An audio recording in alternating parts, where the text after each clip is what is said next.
finally here. After years of teasing, shifting titles, and pandemic limbo, Final Destination 6, now Final Destination Bloodlines, has arrived. And we have come full circle.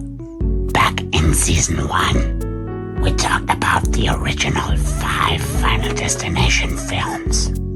I remember wondering back then if a 6th one would even get made. They're actually talking about making a 6th one. Oh, really? That was the whole anti-climax. Where should we watch it? They're talking about premiering it on HBO Max, but I don't know. Would it hit HBO Max? HBO Max. What about the cinemas? I don't know. Okay, I guess we'll just have to wait and see. Would it even go to theaters? Everything was just so uncertain. But now, we saw it at the premiere on opening day, together. And we got a lot to say. Let's not forget what Final Destination has always excelled at. And Bloodlines delivers it in spades. Tension, that breathless edge of your seat, nope, not touching anything kind of dread. They're the kings of slow burn setup. You watch a fan wobble, a teacup crack, a shadow move, and your stomach drops before anything happens. It's horror by anxiety. You're not scared of monsters, you're scared of physics. That's why this franchise works, and this entry respects that formula like gospel. It reminds you that death is patient, death is methodical, and in Bloodlines, death is damn cinematic. And of course, we have to mention Tony Todd. The man, the myth, the mortician. While his appearance is brief, it's really powerful, and sadly, is his last in the franchise. I always loved him, especially as Candyman. That voice, that presence.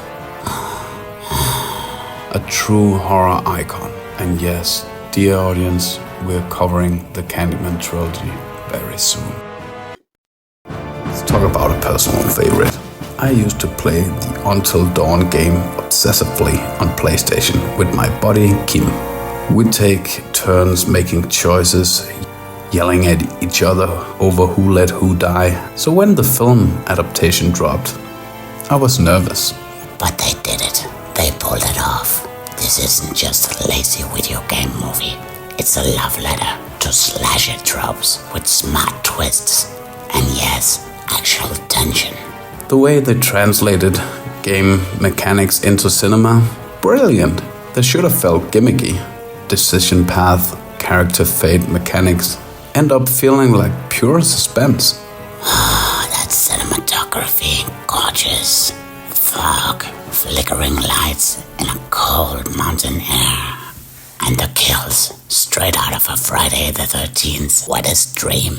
They're ghosts, creatures, axe-maniacs, everything. But it all works because the tone is so committed. Campy, scary, stylish. And even if you never played the game, the movie still works. But let's be honest, if you have played it, you're catching so many delicious little nods. And Peter Stormare, my fellow Scandinavian royalty, returns from the game to the movie as the psychologist. And he's just as weird and menacing delightful. The film is pure gold for horror fans.